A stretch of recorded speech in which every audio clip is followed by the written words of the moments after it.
Oh, saya ada ulang ya guys. Oh,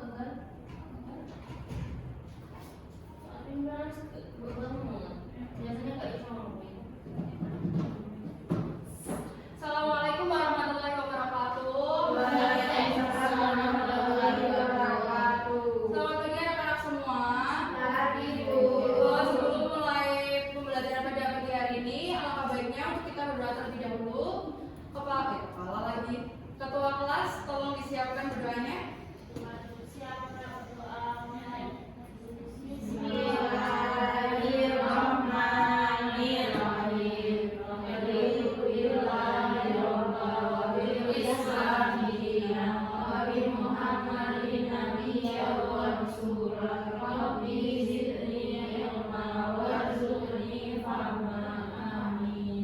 Oke, Ibu absensi terlebih dahulu ya. Zidni Rahmatika, Izzatul Zila, Nadia Sherly, Emma Sofida, Naswa Salma, Keluweni, Hanggen Prayasti, Nadia Yusna, ini semua ya. Oke, teman-teman di sini, anak-anak di sini, ada yang menggunakan barang-barang impor dari luar negeri, mungkin cuma seperti contohnya HP atau mungkin Ada. seperti yang biasanya malah baju kali ya, yang lebih murah dari luar negeri. Hari ini kita akan membahas tentang perdagangan internasional. Nah, perdagangan internasional, ada yang tahu perdagangan internasional itu contohnya seperti apa? Barang jasa. Oke, Ekspor benar. impor. Ada, ya. Jadi pengertian dari perdagangan internasional sendiri itu adalah kegiatan jual beli barang atau jasa yang dilakukan oleh penduduk suatu negara dengan penduduk suatu negara yang lain. Nah, kalau misalnya di pasar itu biasanya dilakukan antara penjual dan pembeli atau orang-orang dalam waktu tertentu ya di pasar gitu bareng langsung. Kalau di perdagangan internasional itu dilakukan oleh negara dan negara. Nah, ada pengertian dari Adam Smith. Adam Smith itu menjelaskan bahwa perdagangan internasional adalah pertukaran barang antar negara berdasarkan keunggulan absolut masing-masing negara. Jadi, keunggulan absolut masing-masing negara itu adalah ketika suatu negara mempunyai keunggulan tersendiri. Kayak contohnya Amerika Serikat. Amerika Serikat itu bisa memproduksi secara massal gandum, sedangkan Indonesia tidak bisa. Jadi Indonesia membeli gandum dari Amerika Serikat. Nah, kegiatan membeli barang dari luar negeri disebut Impor. Nah, dan Indonesia mengimpor gandum, tapi Indonesia bisa memproduksi kayak contohnya minyak atau kayu-kayu, minyak bumi. Jadi Indonesia menjual hal-hal tersebut ke Amerika Serikat, itu disebut sebagai Ekspor. Itu yang disebut dengan keunggulan absolut. Selanjutnya, David Ricardo menyebutkan bahwa perdagangan yang timbul akibat perbedaan keunggulan komparatif antar negara. Jadi keunggulan komparatif itu adalah ketika suatu negara, kayak contohnya nih China sama Jepang. China sama Jepang itu sama-sama memproduksi mobil. Tapi grade dari keunggulan dari Jepang itu, misalnya grade-nya itu kualitasnya itu A+, sedangkan di China itu hanya A. Harga di China itu lebih murah dibandingkan di Jepang.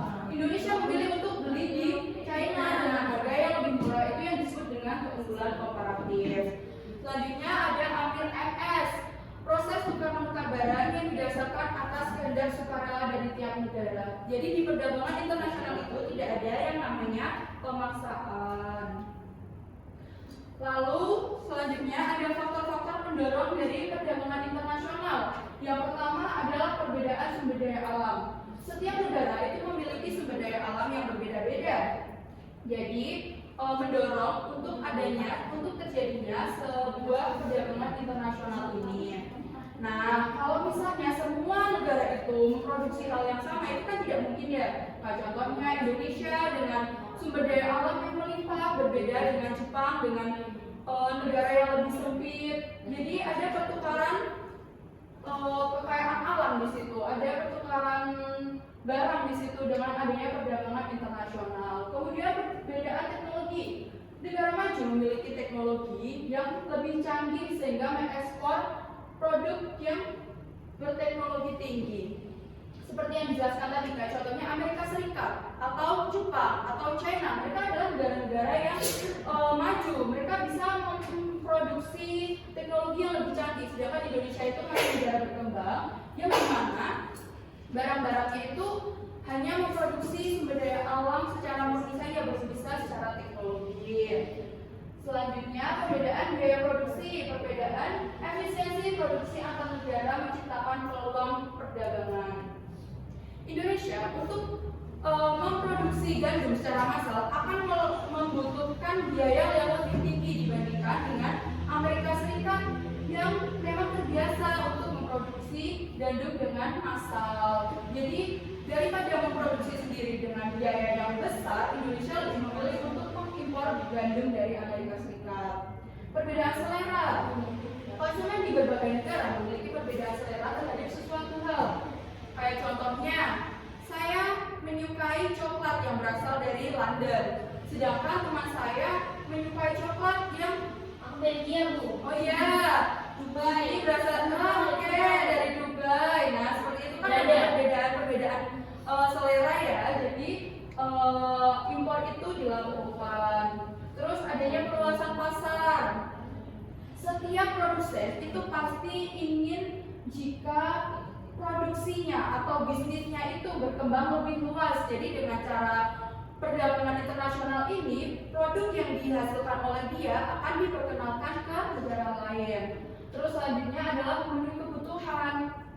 Indonesia tidak bisa untuk memproduksi segala hal. Jadi untuk memenuhi kebutuhan rakyatnya, negara perlu untuk mengimpor barang dari luar negeri. Nah, kalau tadi faktor pendorong, sekarang adalah faktor penghambatnya. Yang pertama adalah kebijakan proteksionisme. Kebijakan proteksionisme ini melindungi Indonesia dari barang-barang yang terlalu banyak atau impor yang terlalu banyak, Kak, dengan tarif tinggi, kuota, dan subsidi yang membatasi masuknya produk tersebut atau produk asing dari luar negeri itu. Terus perbedaan mata uang. Indonesia ini kan menggunakan rupiah, sedangkan di luar negeri itu dengan banyak sekali mata uang yang lain. Biasanya perbedaan mata uang ini diberikan solusi dengan adanya dolar Amerika sebagai uang internasional. Terus adanya konflik dan perang sekarang yang lagi marak, yaitu adalah ditutupnya Selat Hormuz. Dengan ditutupnya Selat Hormuz ini menjadikan minyak dunia itu tidak bisa didistribusikan secara merata ke dunia-dunia, ke negara-negara. Lalu perbedaan regulasi. Standar produk itu pasti selalu berbeda di setiap negaranya. Kayak contohnya tadi di Jepang dengan grade A+, sedangkan di China dengan grade A. Jadi itu yang mempengaruhi kita mau beli di mana nih gitu. Terus biaya transportasi. Setiap negara itu kan pasti membutuhkan, kita pasti akan mengeluarkan biaya untuk membeli barang. Jadi di transportasi ini, ketika biayanya tinggi, maka uang yang dikeluarkan juga akan lebih tinggi dibandingkan kita membeli di negara-negara yang lebih dekat ataupun dari negara yang memproduksi lebih massal gitu. Selat Hormuz gimana, Bu? Selat Hormuz itu yang memisahkan negara Iran sama Oman. Ya, masih. Kayaknya iya deh itu. Ya, masih ya, Bu. Ya, terus perbedaan budaya, adanya hambatan bahasa dan perbedaan kebiasaan dalam praktik bisnis. Nah, ini selanjutnya ada teori-teori dari perdagangan internasional. Yang pertama adalah teori merkantilisme. Teori merkantilisme ini adalah teori yang paling tua, teman-teman semuanya. Kekayaan negara itu diukur dari cadangan emas. Jadi ekspor harus lebih besar daripada impor yang dilakukan. Terus ada keunggulan absolut, tadi sudah dijelaskan ya, keunggulan absolut itu seperti apa. Terus ada keunggulan komparatif, menurut David Ricardo juga sudah dijelaskan tadi. Dan teori Hesser-Ohlin, negara mengekspor produk yang menggunakan faktor produksi mereka memiliki yang memiliki secara berlimpah. Negara yang memproduksi secara berlimpah, mereka akan mengekspor. Selanjutnya adalah manfaat dari perdagangan internasional. Ada yang tahu manfaat dari perdagangan internasional itu apa saja? Mempermudah ekspor impor, Bu. Ya, betul. Menjalin kerjasama. Betul. Kita dapat merasakan produk luar negeri, Bu. Betul. Nah, ini nih manfaat-manfaat dari perdagangan internasional. Yang pertama adalah sumber devisa. Teman-teman semuanya tahu ya devisa itu seperti apa ya? Ya. Nah, Nggak tahu, Bu. Coba jelaskan. kita jelaskan di Oh, iya. pembelajaran selanjutnya ya. Siap, Bu. Terus ekspor sumber devisa. Ekspor itu menghasilkan devisa yang memperkuat cadangan mata uang asing dari sebuah negara. Terus kemudian transfer teknologi. Indonesia itu tidak bisa memproduksi teknologinya sendiri untuk saat ini. Jadi untuk mendapatkan teknologi yang lebih modern, maka Indonesia mengimpor teknologi-teknologi dari luar negeri. Terus yang ketiga adalah memperluas lapangan kerja. Dengan adanya ekspor dan impor ini, maka seorang pebisnis tentu saja akan membuka lapangan pekerjaan yang lebih luas. Mereka membutuhkan pekerja yang lebih banyak untuk menghasilkan barang-barang untuk diekspor yang lebih banyak juga. Terus stabilisasi harga. Perdagangan membantu menstabilkan harga dengan menyeimbangkan pasokan dan permintaan, meningkatkan kualitas dan mempererat hubungan dari negara-negara yang mempunyai diplomasi perdagangan. Nah, neraca perdagangan. Teman-teman tahu artinya surplus, defisit ataupun berimbang? Tahu. Apa tuh? Defisit itu merugikan, Bu. Defisit. Ya betul. Kalau surplus itu ya kebalikannya itu defisit. berarti keuntungan ya. Ya. Nah, surplus itu adalah ketika ekspor dari suatu negara itu melebihi impornya. Jadi keuntungan yang kita dapatkan lebih banyak. Kalau defisit itu impornya yang lebih banyak. Jadi kita lebih banyak membeli barang dari luar negeri. Dan berimbang itu adalah ketika ekspor sama banyaknya dengan impor yang dilakukan. Nah, organisasi-organisasi perdagangan internasional. Ada yang tahu organisasi-organisasi yang disebutkan di sini? Ada yang sudah pernah dengar? ASEAN. Betul, ada ASEAN.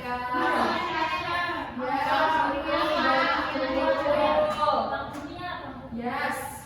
Nah, di sini ada WTO. WTO itu yang mengatur perdagangan antar negara itu seharusnya seperti apa.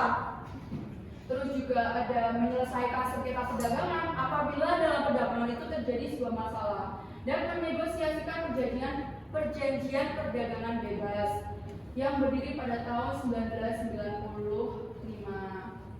Ada APEC yang berdiri untuk menaungi negara-negara di kawasan Asia Pasifik.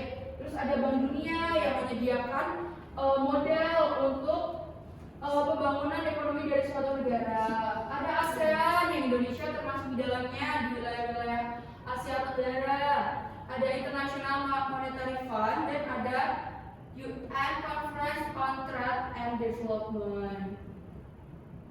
Nah, nih sebelumnya, lu mau tanya deh, teman-teman semua tahu nggak apa aja sih barang yang diekspor dari Indonesia?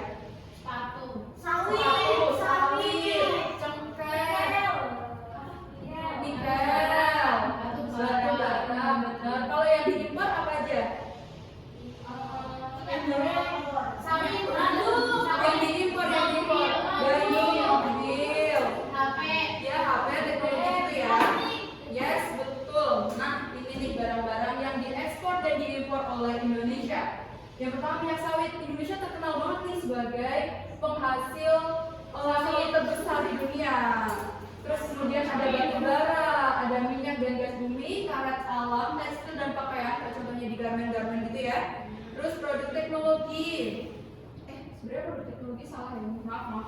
Terus ada kakao dan kopi, kayu dan produk kayu. Kakao itu apa, Bu? Kakao itu Wah. yang coklat itu loh. Coklat. Coklat, tahu tuh Mbak coklat? Tahu. Yang bijinya yang biasanya dijemur. Tahu. Itu yes, betul. Terus produk impor utamanya apa aja nih? Ada mesin dari selatan, ada minyak bumi, BBM yang sekarang lagi Naik. naik ya. Terus Naik. ya, harganya juga lumayan naik di negara-negara lain, tapi untuk di Indonesia enggak ya. Terus ada bahan kimia yang biasanya pakai skincare atau makeup cewek-cewek.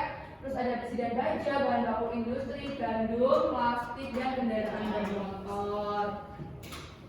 Terus selanjutnya adalah dampak perdagangan internasional. Nah, tentu saja yang namanya dampak itu terdapat dampak positif dan adanya dampak negatif. Dampak positifnya apa aja? Yang pertama, meningkatkan pendapatan negara melalui devisa, membuka lapangan kerja baru, mendorong ahli teknologi, meningkatkan kualitas produksi, memperluas pasar produsen lokal, dan mempererat hubungan antar negara. Selanjutnya, untuk dampak negatifnya itu ada persaingan yang merugikan industri lokal, ketergantungan terhadap negara lain, masuknya budaya asing yang tidak sesuai, produk lokal yang kalah bersaing karena memilih untuk membeli produk impor, karena biasanya produk impor itu dianggap kualitasnya lebih tinggi ya. Terus ada kerusakan lingkungan akibat eksploitasi SDA dan defisit neraca perdagangan. Nah, untuk itu ada yang ditanyakan? Ada yang ditanyakan atau tidak? Ya, berarti semuanya paham ya? Ya, sudah dijelaskan. Nah, kesimpulan dari pembelajaran pada siang hari ini adalah yang pertama, perdagangan internasional terjadi karena adanya perbedaan sumber daya alam, teknologi, dan biaya produksi dari antar negara. Terus teori-teori itu mulai dari merkantilisme sebagai teori paling tua, ada teori keunggulan absolut dari Adam Smith sebagai bapak perdagangan internasional modern, sampai adanya teknologi komparatif yang dijelaskan oleh David Ricardo. Terus juga manfaat utama dari perdagangan internasional itu adanya sumber devisa, ada transfer teknologi dan perluasan lapangan kerja. Kebijakan perdagangan meliputi tarif, kuota, subsidi, dan perjanjian bebas perdagangan. Dan yang terakhir, neraca perdagangan mencerminkan kesehatan ekonomi suatu negara di kancah global. Nah, materi hari ini tentang perdagangan internasional sudah selesai. Semoga teman-teman semuanya paham ya. Gak ada yang ditanyakan kan? Apa ada yang ditanyakan?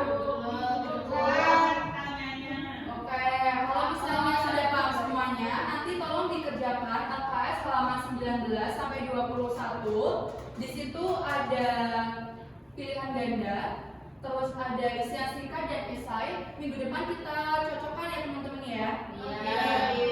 Oke, kalau misalnya sudah paham semua, untuk mengakhiri pembelajaran kita pada hari ini, dipimpin doanya untuk